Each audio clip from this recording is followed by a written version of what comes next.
After a horrible car accident, I called my dad to pick me up from the ER. He texted back, "I'm at lunch with your stepmom. Can't leave right now." I said, okay. What the police officer said when they reached his table at the restaurant made him regret leaving me waiting. Can you imagine your own father getting a text that his daughter is bleeding out in an emergency room, and his response is to tell her to call an Uber because he's at a lunch date?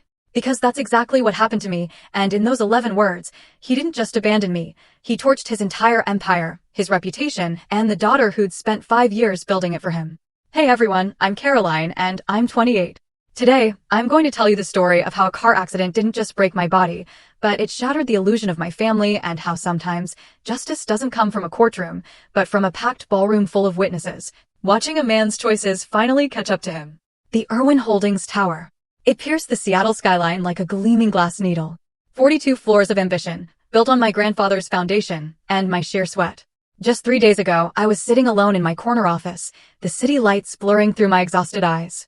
I was reviewing the final blueprints for the waterfront tower project. This wasn't just any project, it was a $15 million architectural marvel that would literally reshape Seattle's harbor district.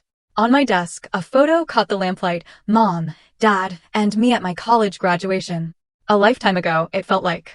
5 years before cancer stole her away. 5 years before Tyler Irwin forgot he had a daughter and remembered only an unpaid senior architect.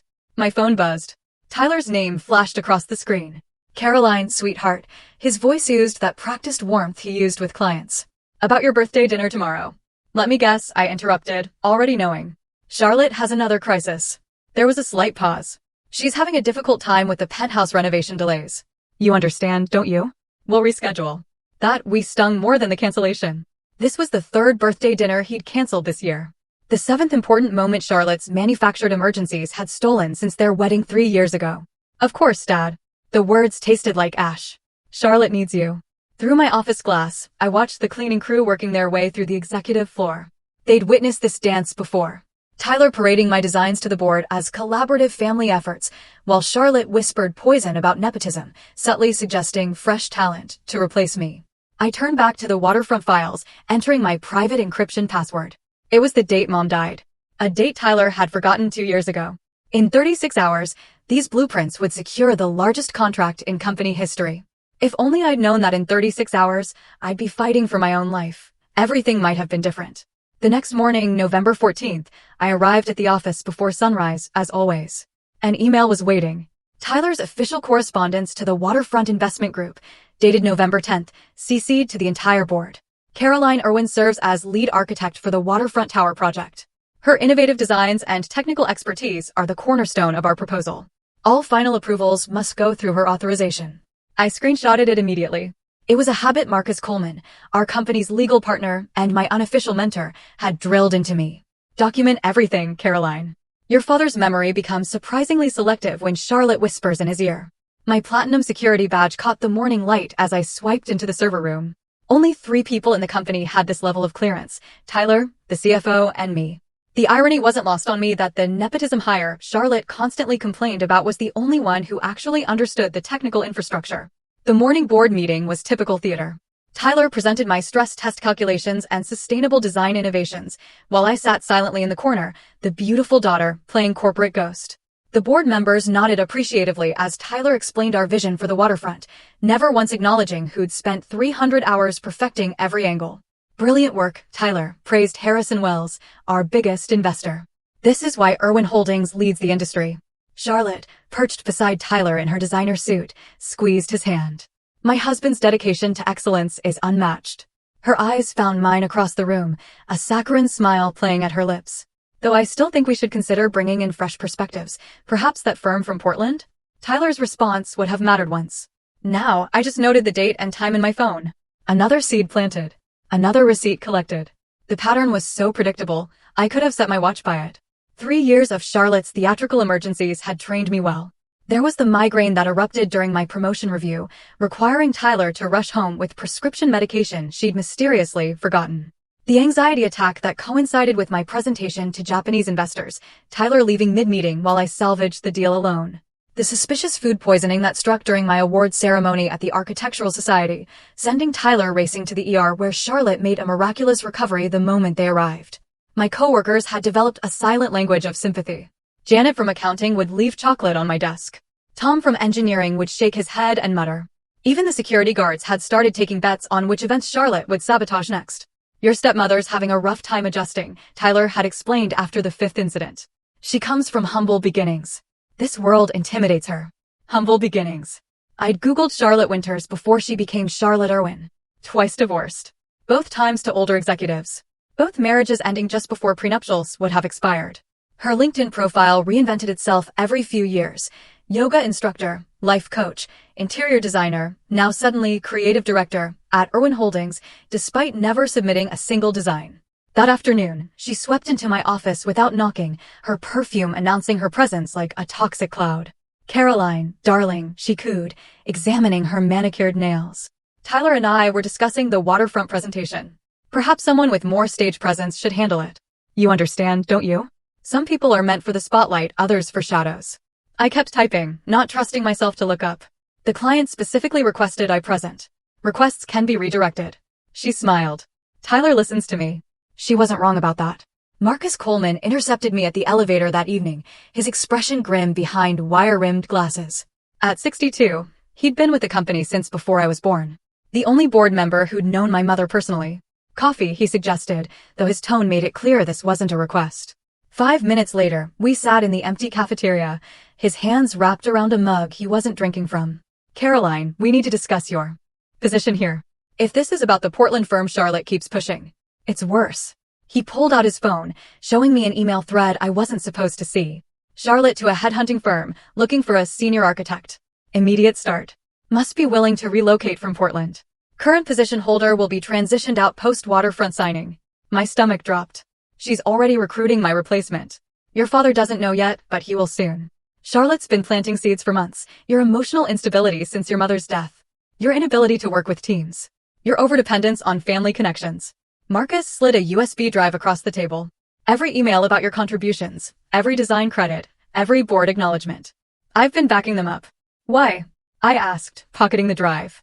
Because your mother asked me to look out for you before she died, and because. He hesitated, choosing his words carefully. I've seen this pattern before. Your father has a weakness for women who remind him he's powerful. Charlotte knows exactly which buttons to push. The waterfront deadline is in 48 hours, I said. They can't replace me before then. Marcus's expression darkened. Caroline, after that contract is signed, what leverage do you have left? I didn't answer because we both knew the truth. Absolutely none. Unless something changed dramatically. November 15th arrived, gray and drizzling. The Seattle sky matched my mood as I drove toward the office at 7 a.m. The waterfront presentation materials sat in my passenger seat, 300 pages of specifications, contracts, and designs that represented 2 years of my life. My phone buzzed at a red light. Tyler's text glowed on the screen. Remember gala tomorrow night, 8 p.m. 4 Seasons. But not attention-seeking. Charlotte will handle the family representation during speeches. You're there for technical support only. Don't overshadow her moment. Her moment at the contract signing for my project. I texted back a simple understood and noticed 3 missed calls from an unknown number. Probably another headhunter Charlotte had sicked on me, trying to poach me before she pushed me out. I deleted the voicemails unheard. The rain intensified as I merged onto I-5, the windshield wipers struggling against the downpour. The radio droned about traffic delays, but my mind was elsewhere, replaying Marcus's warning. After tomorrow night's signing, you'll be expendable. Charlotte would have her victory. Tyler would have his contract. And I'd have what? A LinkedIn recommendation from the father who couldn't remember my birthday? My phone rang through the car's Bluetooth. Tyler again. Caroline, I need you to confirm the server passwords are updated. The clients want to review everything one final time before tomorrow. Already done, I replied, watching brake lights bloom red ahead of me. Only my badge can access the final files until the presentation. Good. Charlotte's nervous about tomorrow. Make sure everything's perfect. Of course, Charlotte was nervous. Her entire performance depended on my work.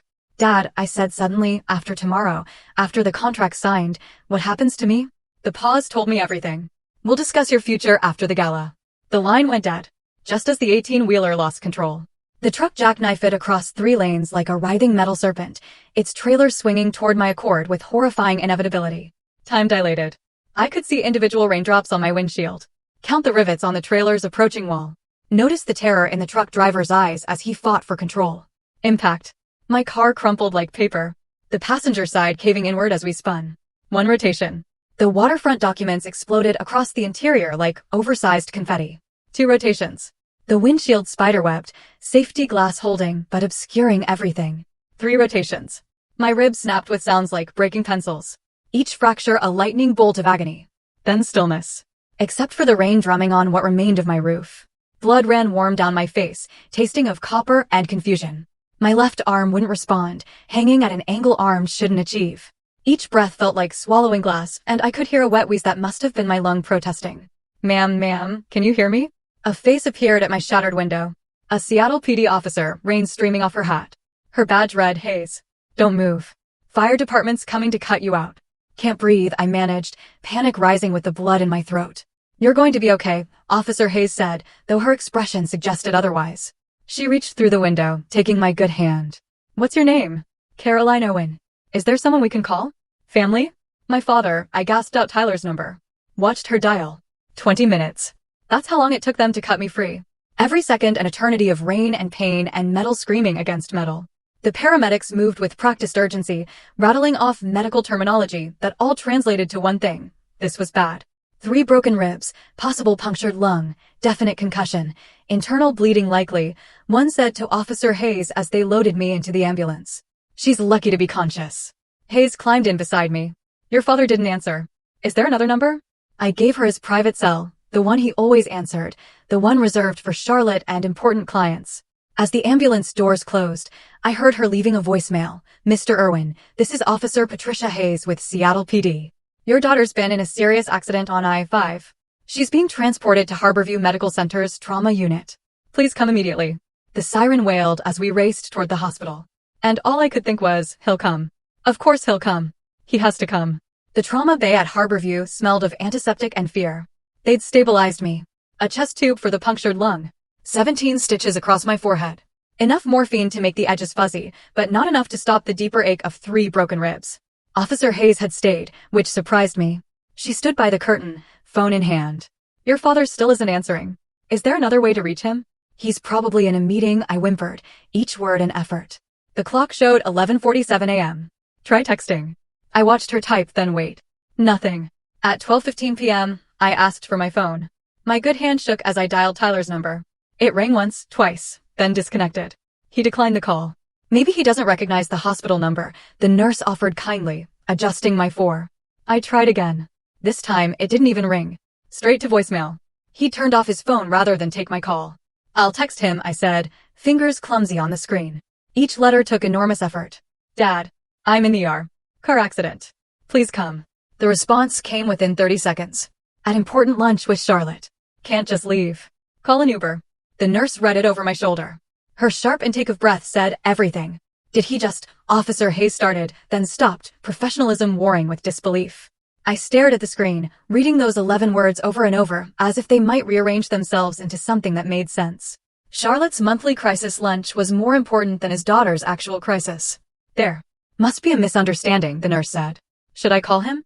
Explain the severity? No, I whispered, something crystallizing in my chest, harder than my broken ribs. He made his choice perfectly clear. Officer Hayes studied me for a long moment. Is there anyone else? Anyone at all?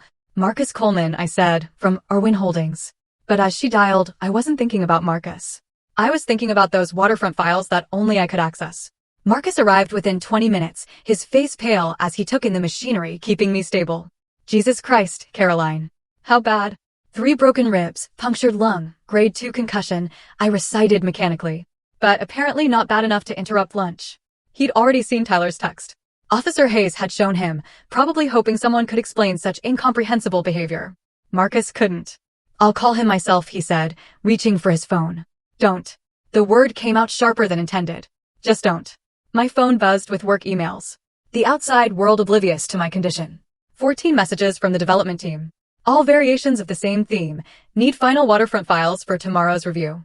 I looked at them, then at Marcus. What time is the gala tomorrow? 8 p.m.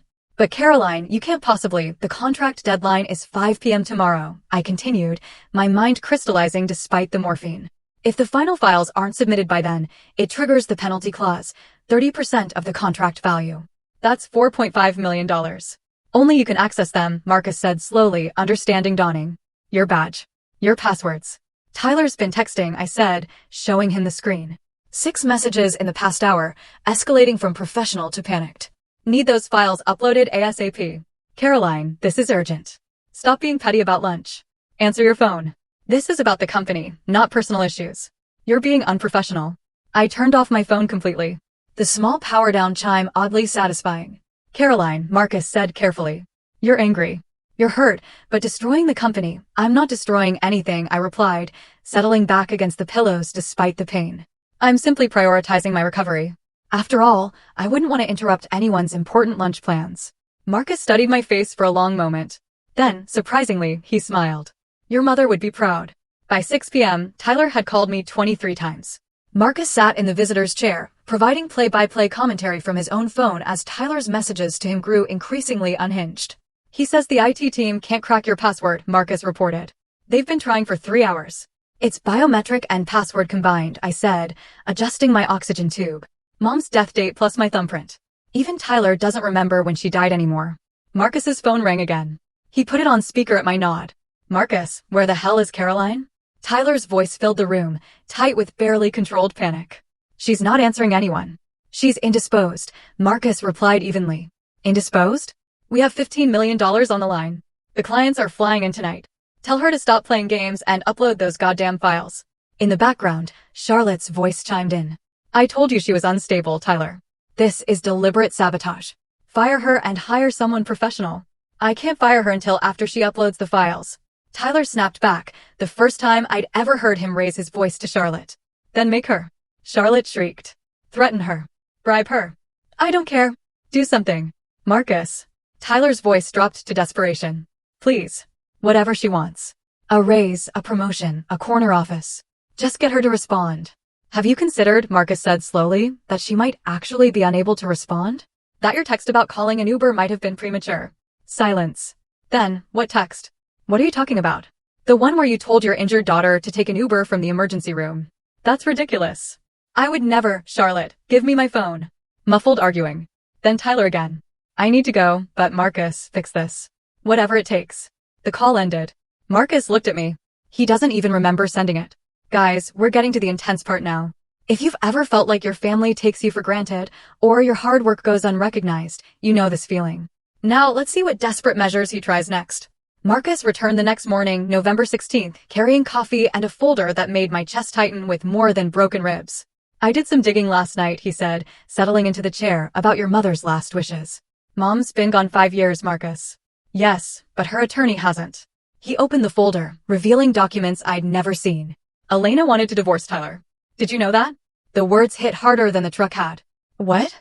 6 months before her diagnosis, she'd already filed preliminary papers, citing emotional abandonment and infidelity.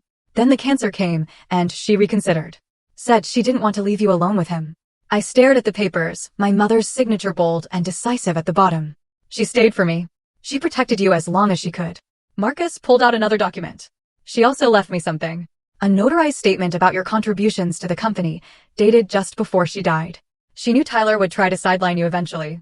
Why didn't you tell me before? Because you weren't ready to hear it. You still had hope he'd choose you. He gestured to my hospital bed. I think that hope died yesterday at lunch. My phone, turned back on for medical updates, buzzed with a video message from Tyler. His face filled the screen, haggard and desperate. Caroline, sweetheart. There's been a misunderstanding. I didn't realize you were seriously hurt. Charlotte told me it was minor. Please, the company needs you. I need you.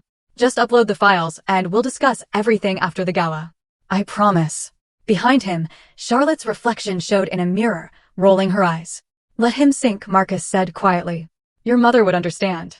I deleted the message without responding. Tell me about the gala security. Who's handling it? Marcus smiled slowly. Why do you ask? Just curious who might be working tomorrow night. While I lay in my hospital bed, Charlotte decided to take matters into her own manicured hands. The head nurse, Patricia, came to check my vitals at 2 p.m. with an incredulous expression. There's a very persistent woman in the lobby claiming to be your stepmother. She's demanding your personal belongings and saying you've been terminated from your position.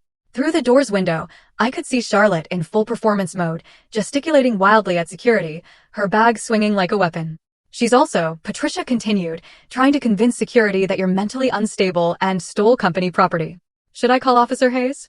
No, I said, an idea forming. Let her in, but stay close. Charlotte swept in like a designer tornado, her perfume overwhelming the antiseptic smell. She stopped short, seeing my injuries, the chest tube, the monitors, the spectacular bruising across my visible skin. My God, she breathed, then quickly recovered.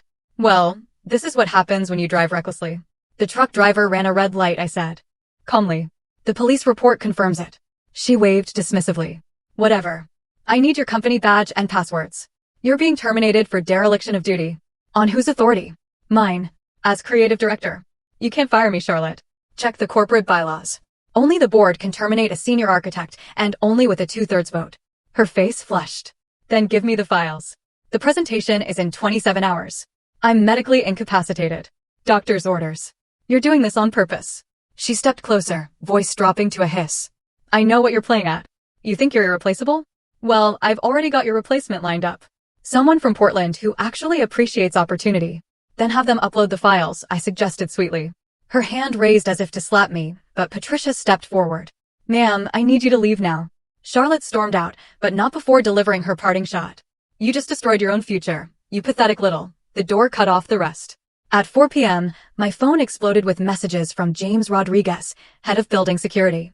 Marcus had it on speaker as James's panic filled the room. Caroline, thank God. Charlotte Irwin just tried to override your security credentials, but the system locked me out. It says something about federal compliance protocols. I managed a small smile despite the pain. The waterfront project includes government subcontracts. My platinum badge is tied to federal security clearance. It can't be revoked without FBI notification and a formal investigation. Jesus. She's demanding I physically destroy your badge. Says Tyler authorized it. Did he? He's not answering his phone. He's been locked in his office for 3 hours. Caroline, the entire IT department is in meltdown. They've tried everything. The files are encrypted with something called AES, 256 military-grade encryption. I confirmed, I said, part of the federal compliance requirements I implemented. Requirements that Charlotte called excessive paranoia in the last board meeting. James laughed bitterly. She's now screaming at the FBI field office on the phone, demanding they revoke your clearance immediately. They're not being helpful to her cause.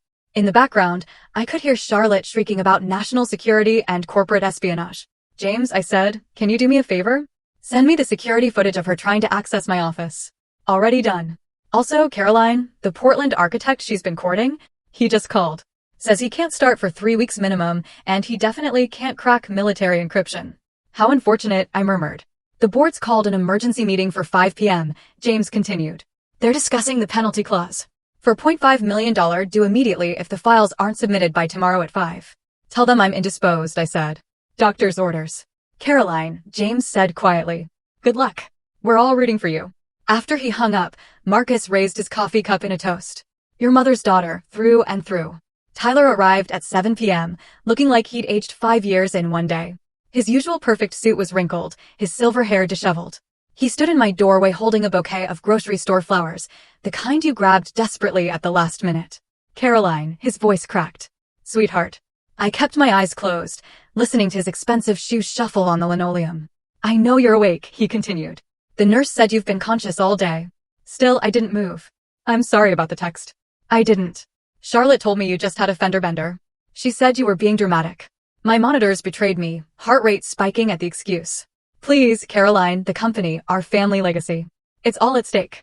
The board is threatening to remove me as CEO if this deal falls through. Just tell me the password. You don't even have to come to the gala. Silence. I'll give you anything. Name your price. $1 million bonus. Your own division. Just please, don't destroy everything we've built. We, as if he'd ever included me in that word before. He moved closer, and I finally opened my eyes. He actually startled at the sight of my face, the stitches, the bruising that had turned purple-black, the oxygen tube. My God, he whispered. You really could have died. Would you have left lunch for my funeral? I asked, voice raspy. He flinched. That's not fair. Answer the question. Of course I would have. Liar. The word came out flat, emotionless. Charlotte would have had another crisis. Maybe her dress wouldn't fit right.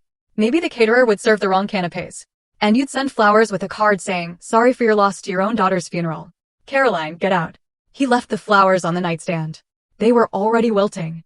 Officer Patricia Hayes returned at 8 p.m. with a coffee and a conspiratorial expression that made me sit up despite the pain.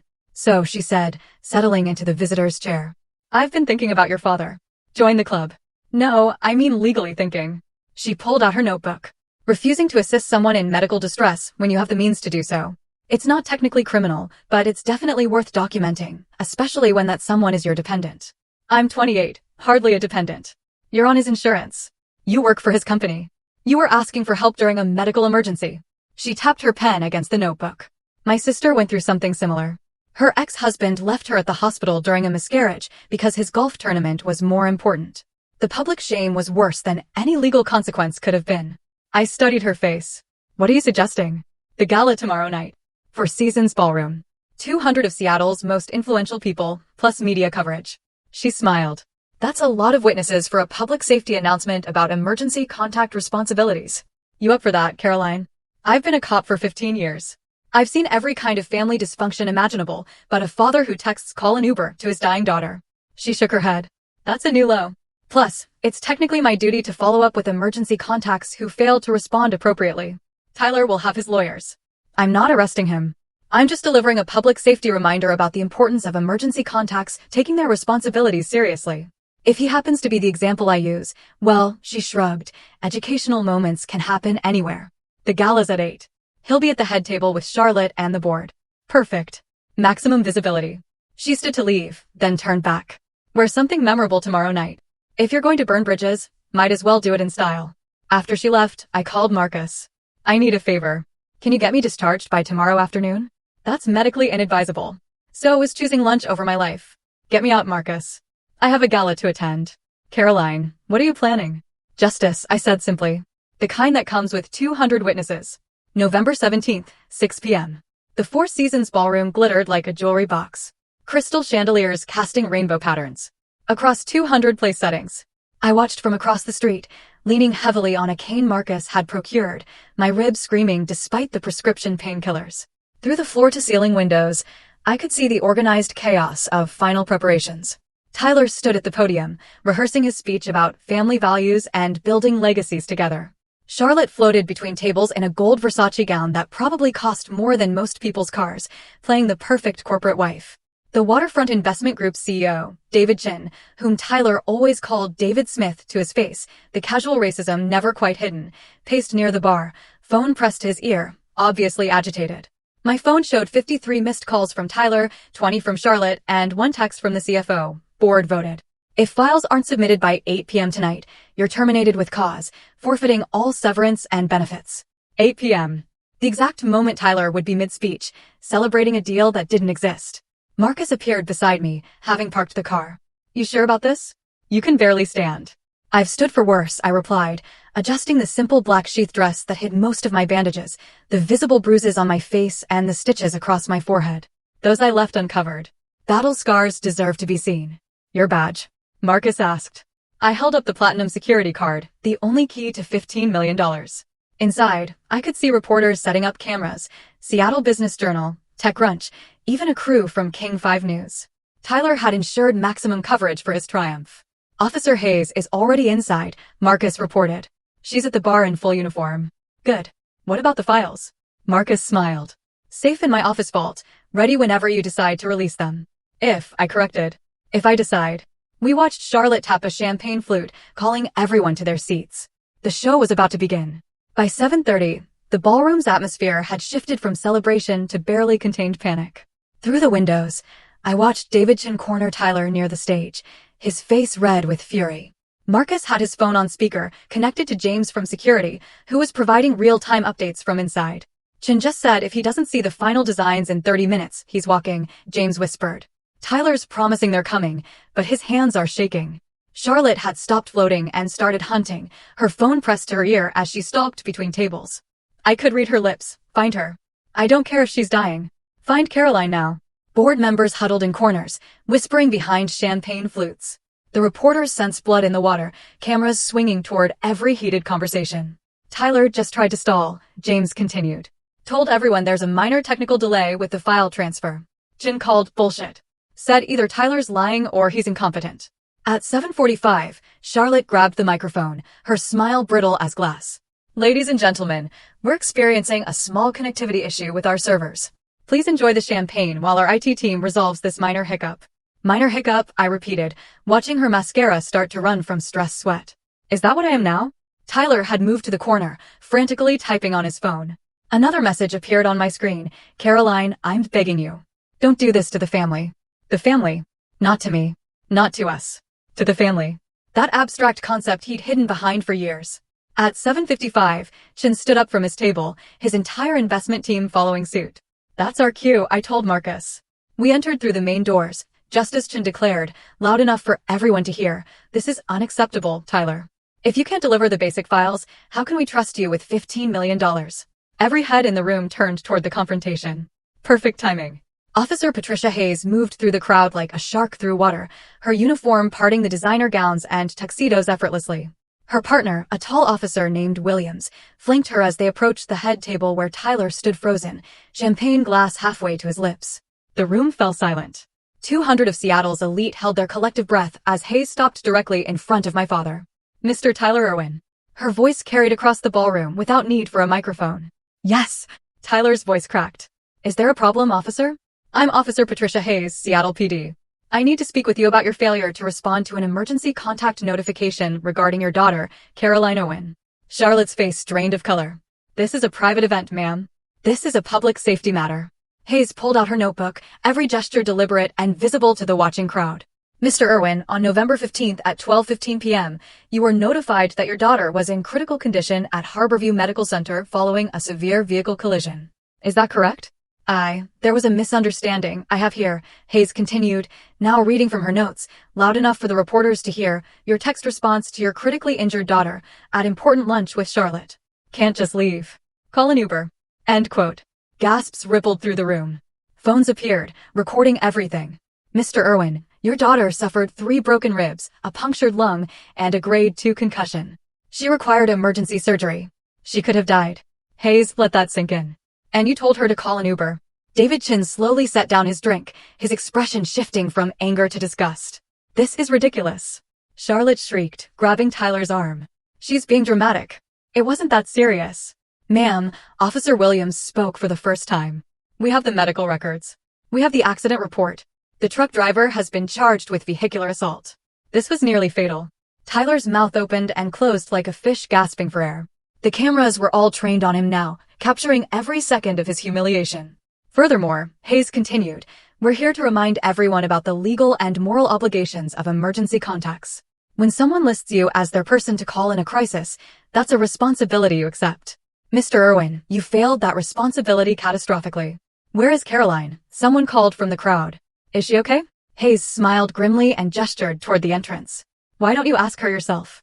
Every head swiveled toward the doors where I stood, leaning on my cane, bandages visible, stitches prominent, bruises painting my face in shades of purple and yellow. The room erupted. David Chin was the first to move, rising from his chair with the controlled fury of a man who just discovered he'd been deceived. His voice cut through the chaos like a blade. Tyler, you told me your daughter was handling the final preparations. You assured me everything was under control. He looked at me, taking in my injuries, then back at Tyler. She nearly died 3 days ago, and you didn't even mention it. David, I can explain no. Chin raised his hand. I've seen enough. Waterfront Investment Group is terminating all negotiations with Irwin Holdings effective immediately. You can't. Tyler lunged forward, desperation cracking his composure. The contract. There is no contract, Chin said coldly. We haven't signed anything. And after witnessing this, he gestured to Officer Hayes, to me, to the entire mortifying scene, we never will. We don't do business with people who abandon their dying children for lunch. Charlotte tried to salvage the moment, her voice shrill. This is a family matter. It has nothing to do with business. Character is everything in business, Chin replied, then louder, addressing the room. If anyone else is considering partnerships with Irwin Holdings, I suggest you reconsider. A man who treats his daughter this way will treat your investments worse. Board member Harrison Wells stood next, his face grave. Tyler, we need to discuss this immediately. After the gala, Tyler started, but Wells's tone broke no argument. Emergency board meeting. This room. 10 minutes. The media frenzy intensified. Reporters pushed forward, shouting questions. Mr. Irwin, how do you respond to these allegations? Caroline, what happened at the hospital? Is it true you chose lunch over your daughter's life? Then from the back of the room, a man I didn't recognize stood up. Tall, distinguished, early 60s. I should probably introduce myself, he said, his voice carrying. I'm Robert Winters, Charlotte's second ex-husband. Charlotte went rigid. I came tonight because I heard she'd found another victim. Tyler, did she tell you why our marriage ended? It was because she faked a pregnancy to trap me, then faked a miscarriage to keep my sympathy. She's played this game before. Manufacturing crises to control wealthy men. That's slander. Charlotte screamed. It's documented in our divorce proceedings, Robert replied calmly. Public record. Just like our prenup, that she tried to break by claiming emotional distress from fake anxiety disorders. The room was in full meltdown now. Charlotte grabbed a champagne flute and threw it at Robert, missing wildly. Security moved in, restraining her as she screamed obscenities. Tyler stood in the center of it all. His empire crumbling in real time, watching his wife being restrained, his board abandoning him, his reputation destroyed, and he still hadn't asked if I was okay. I moved through the parted crowd like Moses through the Red Sea, each step deliberate despite the searing pain in my ribs. Marcus walked beside me, ready to catch me if I faltered, but I wouldn't give them that satisfaction. Not tonight. The contrast was intentional. Charlotte and her golden Versace, me in simple black, her perfect makeup, my visible wounds, her hysteria, my calm. I stopped 10 feet from Tyler, close enough for him to see the hospital bracelet still on my wrist, the deep bruising around my eyes, the way I gripped the cane with white knuckles. Hello, Dad. He flinched at the word. Caroline, sweetheart, let me explain. No, I held up my hand. You've had 3 days to explain. You chose not to visit. You chose not to call. You chose not to care. So now I choose to speak. I turned to address the room, the reporters' cameras tracking my movement. My name is Caroline Irwin. Was the lead architect for the Waterfront Tower project. Every design, every calculation, every innovation you've seen presented as Irwin Holdings' work was mine. That's preposterous. Tyler sputtered. You're a junior. I pulled out my phone, connecting it to the ballroom's projection system, a feature I'd insisted on installing for presentations. The screen behind Tyler lit up with email after email, contract after contract, all bearing my name, my work, my digital signature. 5 years, I continued, my voice growing stronger. 5 years of carrying this company while my father took credit. 5 years of being told to stay quiet, be supportive, don't overshadow Charlotte. 5 years of choosing him, even as he consistently chose everyone else over me. The room was silent, except for the whir of cameras. The waterfront files you're all waiting for? They're safe, encrypted with military-grade security that only I can access. The $15 million deal that was supposed to be signed tonight? It required those files by 8 p.m. I looked at my watch. It's 8:17. The deal is dead. Tyler's legs gave out. He collapsed into a chair, the weight of the loss finally hitting him. You destroyed us, he whispered. You destroyed everything. No, Dad. I set my platinum badge on the table in front of him. You destroyed us the moment you chose lunch over my life. I just chose not to save you from the consequences. The board members were already gathering, their faces grim. Charlotte was being escorted out by security, still screaming threats, and Tyler sat alone at his table, surrounded by 200 witnesses to his downfall. Yes, friends, this is the moment Caroline finally took back her power. If you're watching this and feel inspired by her courage to stand up to toxic family members, please hit that like button and share this story with anyone who needs to hear it. Type Team Caroline in the comments if you support her decision.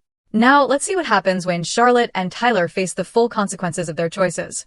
I walked slowly to the podium, each step measured, letting the pain show just enough to remind everyone why we were here. The microphone picked up my slightly labored breathing. Punctured lungs tend to do that. Since I have your attention, I began. Let me tell you about Irwin Holdings' real foundation. The projection screen cycled through my designs, not just the waterfront, but everything. The Cascade Complex that won Tyler his first major award. The Belltown Towers that established our reputation. The sustainable designs that landed us government contracts. Every project that built this company's reputation over the last 5 years, I said, clicking through slide after slide, was designed primarily by me. Here's the metadata proving creation dates. Here are the server logs showing who actually did the work. Here are the emails where Tyler explicitly acknowledges my role before presenting my work as his own to clients. You ungrateful, Tyler started to rise. Sit down, Dad. My voice carried an edge I'd never used with him before.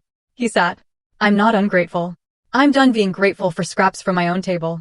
Charlotte, I looked at her, being held by security. You wanted me gone? Congratulations. I submitted my resignation to the board 5 minutes ago, effective immediately. Gasps from the board members. Wells looked stricken. Caroline, surely we can. I've already accepted a position with Meridian Development, I announced, naming Irwin Holdings' biggest competitor. As senior partner, with full equity participation. They value architects who actually design buildings, not just take credit for them. You can't. Tyler exploded. The non-compete clause doesn't apply when termination is constructive dismissal. Marcus spoke from his position near the board table. failing to provide a safe working environment, systematic credit theft, and allowing workplace harassment all void that clause. I should know. I wrote it. I clicked to the final slide. A photo of my mother. Elena Irwin died believing her husband would protect her daughter. She was wrong.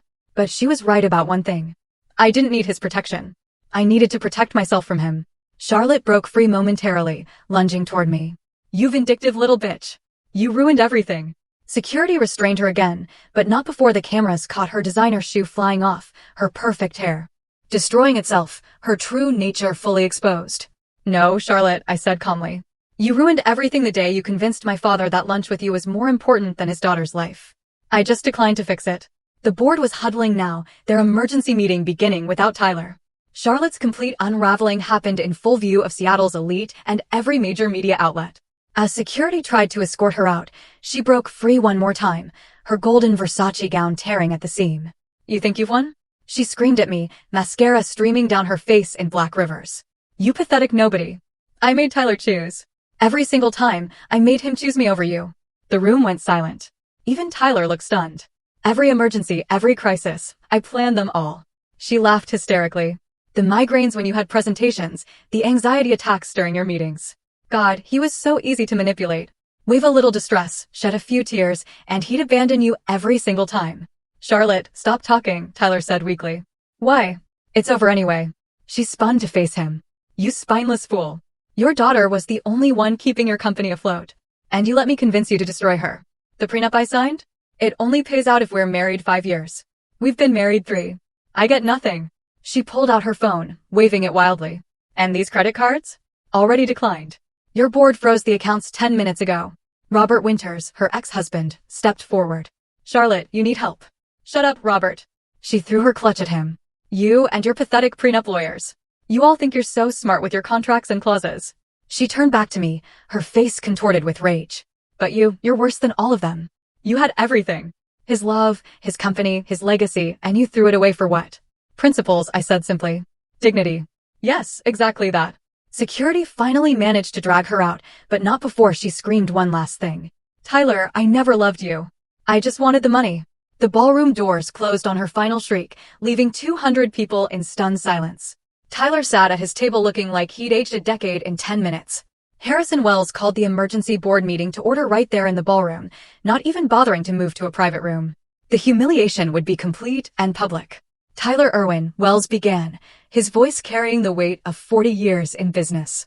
The board has lost all confidence in your leadership. The loss of the waterfront contract alone constitutes gross negligence.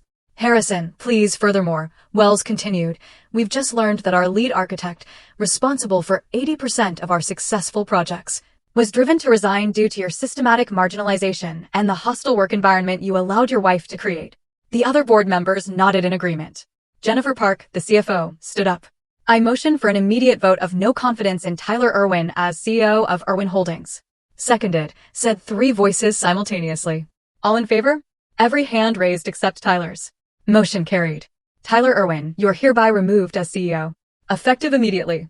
Wells turned to the room at large. James Rodriguez, our security director, will serve as interim CEO while we search for a permanent replacement. James, who'd been standing near the back, looked stunned but stepped forward. Additionally, Jennifer Park announced the $4.5 million penalty for the failed waterfront deal will be paid from Tyler's personal assets as stipulated in his CEO contract's liability clause. You can't do this. Tyler stood, swaying slightly. This is my father's company. My name is on the building. Your father's company, Wells said coldly, which you've just destroyed in a single evening. Your name will be removed within the week. A reporter shouted, Mr. Wells, what about Caroline Irwin? Wells looked at me with genuine regret. Miss Irwin, the board formally apologizes for failing to protect you. If you would consider staying, no, I said firmly. That bridge burned when my father chose lunch. The vote was done. The company Tyler had inherited, coasted on, and claimed credit for was no longer his. Tyler caught up to me in the parking garage, his designer shoes slapping against concrete as he ran. Marcus stepped protectively closer, but I held up my hand. Caroline, wait, please. I turned slowly, leaning heavily on my cane. What could you possibly have to say now? I'm sorry. I'm so sorry. He was crying now. Ugly sobs that echoed off the concrete walls. Charlotte manipulated me. She poisoned me against you. I see that now. You see it now? I laughed, but there was no humor in it. When it's cost you everything? I'll divorce her immediately. I'll make you CEO. I'll sign everything over to you. He dropped his knees on the oil-stained garage floor, his tuxedo ruined. You're my daughter, my only family. Please don't leave me. I was your daughter when I called from the ER too. I made a mistake. No, Dad. A mistake is forgetting a birthday. Choosing lunch while your daughter is dying? That's a choice. One you can't take back. He grabbed at my dress. You can't do this. I'm your father. Marcus stepped forward then, gently but firmly removing Tyler's hands. Mr. Irwin. Caroline has made her position clear. She's my daughter. Tyler screamed. She owes me. I owe you nothing, I interrupted. Mom's the one who built the company's reputation with her designs. I'm the one who maintained it. You are just the name on the door. Caroline, please. Goodbye, Tyler. Marcus helped me into the car. As we drove away, I could see Tyler in the rearview mirror, still on his knees in the parking garage, surrounded by the debris of his choices. Are you okay? Marcus asked gently. I will be, I said. And for the first time in years, I meant it. Monday morning, November 19th, Marcus's law firm conference room. Tyler sat across from me, flanked by two lawyers who looked like they'd rather be anywhere else. I hadn't seen him since the garage. He looked hollow, unshaven, his usual commanding presence reduced to nothing. Marcus slid the first document across the table. Restraining order. Mr. Irwin is prohibited from coming within 500 feet of Caroline, her new workplace, or her residence. Tyler's lawyer reviewed it, whispered something. Tyler signed without protest. Next, the intellectual property claim, Marcus continued. Caroline is seeking compensation for 5 years of unattributed work, based on industry standards for architectural design, plus damages for career suppression. We're seeking $3 million. $3 million? Tyler's lawyer sputtered. Would you prefer we go to court? Marcus asked mildly. The evidence is comprehensive. Every email, every design, every instance of credit theft.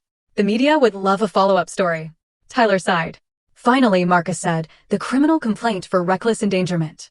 Officer Hayes has filed charges based on Tyler's failure to provide aid during a medical emergency. That won't stick. Tyler's lawyer protested. Perhaps not, Marcus agreed. But the trial will be public. Every detail will be reported. Is that what you want, Mr. Irwin? Tyler looked at me, then really looked at me. What do you want, Caroline? Really want? I want you to understand that actions have consequences, I said. I want you to remember that you chose Charlotte over me when I was dying. And I want to never have to remind you again. He signed the last document with shaking hands. The payments will be structured over 2 years, Marcus explained. Any missed payment voids the restraining order restrictions and triggers immediate full payment plus penalties. Tyler stood to leave, then paused. Caroline, just don't, I said. He left without another word. Within 2 hours of the gala, the hashtag #DadChoseLunch was trending #1 on Twitter. Someone had live-streamed Officer Hayes' confrontation, and the video had 3 million views by morning. Seattle Business Journal ran the headline, Billionaire's lunch break costs him everything. Forbes picked it up, how Tyler Irwin lost $15 million in 11 words. Even the New York Times covered it, a text message that destroyed a dynasty. The memes were brutal but accurate. Screenshots of Tyler's call an Uber text became the template for every joke about terrible parents. Charlotte's meltdown was auto-tuned into a viral song that hit 1 million views in 12 hours. But the real explosion came when investigative journalist Sarah Chin published her deep dive into Tyler's history. She'd found 3 former employees who'd quit after Tyler claimed credit for their work. 2 contractors who'd been stiffed on payments while Tyler bought Charlotte jewelry. A pattern of exploitation going back years. My LinkedIn exploded with messages, job offers, interview requests, speaking engagements. Meridian Development publicly announced my hiring with a full-page ad in the Seattle Times. Welcome, Caroline Irwin. Where talent is recognized, not stolen. Tyler tried to do damage control, releasing a statement through his lawyer about family misunderstandings and media exaggeration. It backfired spectacularly when someone leaked the security footage of Charlotte admitting to faking every crisis. Charlotte herself disappeared from social media after her Instagram was flooded with comments. Her last post, a selfie from the gala in that golden dress, had 40,000 comments, none of them kind. The best part? Waterfront Investment Group announced they'd hired me as a consultant for their new project. David Chen's statement was brief. We invest in integrity. Caroline Irwin has proven hers. By Wednesday, 3 more of Tyler's clients had pulled their contracts. By Friday, Irwin Holdings stock had dropped 40%. The empire built on my mother's talent and my sweat was crumbling and the whole world was watching. 3 months later, February 2026. My new corner office at Meridian Development faced Elliott Bay, sunlight streaming through windows I'd actually chosen myself. No more hiding in shadows while others claimed the view. The nameplate on my door read, Caroline Irwin, senior partner and lead architect. Below it, a small framed quote from my mother, build your own foundation, sweetheart. Never let anyone else hold your blueprints. My team actually looked me in the eye during meetings. They used my name when presenting my ideas. When the CEO introduced me to clients, he said, this is Caroline, the genius behind our new waterfront project. The $50 million project was mine to lead, with full creative control and an equity stake that would set me up for life. My designs, my vision, my name on the final plans. Caroline, my assistant knocked. Your 3 o'clock is here. Send them in. But instead of a client, Marcus walked in with a smile and a bottle of champagne. Thought we should celebrate. The final payment from Tyler cleared today. All $3 million, every penny. He'd sold the house to make the last payment. I should have felt guilty. I didn't. Also, Marcus continued, popping the cork. Officer Hayes wanted me to tell you that the community service portion of Tyler's sentence starts next week. He'll be teaching workplace safety at the community center, specifically the importance of emergency contacts. Poetic justice, I murmured. Your mother would be proud, Marcus said, raising his glass. You didn't just survive him, Caroline. You thrived despite him. We clinked glasses, and I looked out at the bay where my next project would rise. My design, my name, my future. For the first time in my life, I wasn't Tyler Irwin's daughter. I was just Caroline. And that was more than enough. Charlotte Winters, no longer Irwin, became Seattle's cautionary tale. The divorce was finalized in record time, Tyler's lawyer successfully arguing fraud and manipulation. The prenup she'd mentioned at the gala held firm. 3 years meant zero payout. Marcus kept me updated through his network. Charlotte had tried to land another wealthy husband, showing up at charity galas and country clubs, but her meltdown video had been seen by everyone who mattered. Robert, her second ex-husband, had helpfully shared their divorce records with anyone who asked. By January, she was working at a RE/MAX office in Tacoma, trying to sell condos. Her Instagram, once filled with designer goods and 5-star restaurants, went dark after someone posted a photo of her showing a studio apartment in a building Tyler used to own. The final indignity came when she tried to sell her story to a tabloid, My Side, how Caroline Irwin destroyed my marriage. But the journalist fact-checked her claims, found the contradictions, and instead published an article about gold diggers who target vulnerable widowers. Her last public appearance was at a court hearing where Tyler sued her for fraud, specifically the $20,000 in charges she'd made on company cards for her fake emergencies. She showed up in the same golden Versace from the gala, now obviously altered and worn. The judge ordered full restitution plus damages.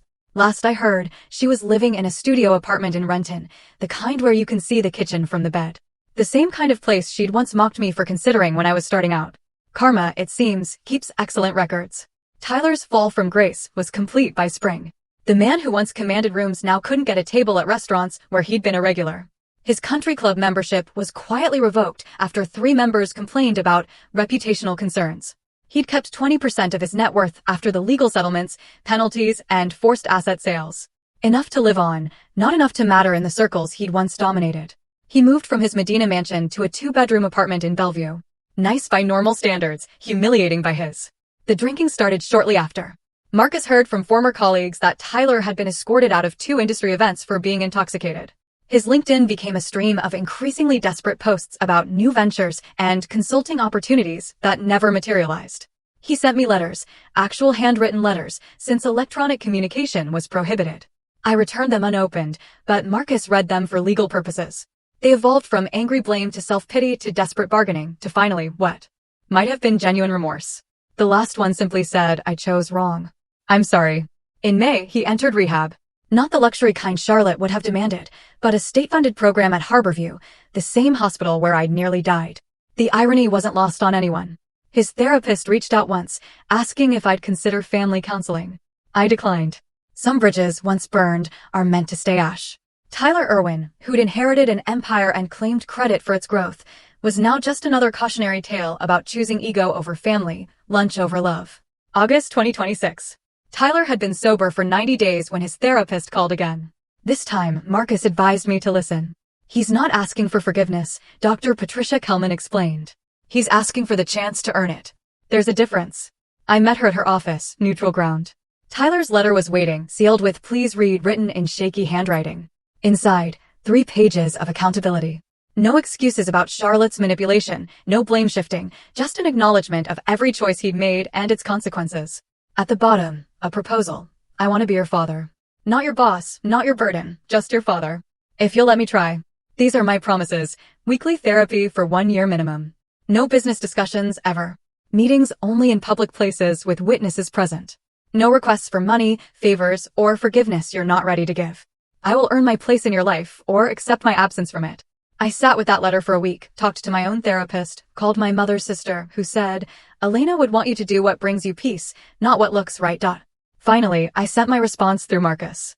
1 coffee. Public place. 30 minutes. Bring your therapist. If you mention Irwin Holdings, Charlotte, or ask for anything beyond this meeting, we're done forever. He agreed immediately. We met at a Starbucks in Fremont, far from both our worlds. He looked older, but clearer. The bloat of alcohol gone. The arrogance replaced by something I'd never seen before, humility. Hi, Caroline, he said simply.